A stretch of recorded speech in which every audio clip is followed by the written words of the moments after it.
Ngayon, ito yung sinasabi ko sa yung manok na 3 kilo. Ano naman yung kamay ko kung gaano kaliit. Ang laki niyan. Sobrang laki niyan.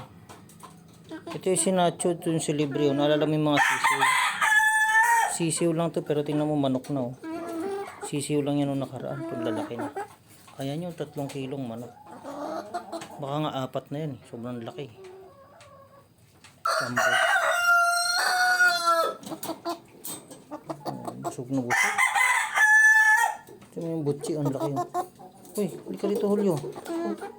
Oh, biganting manok to. Julio. Saan ito?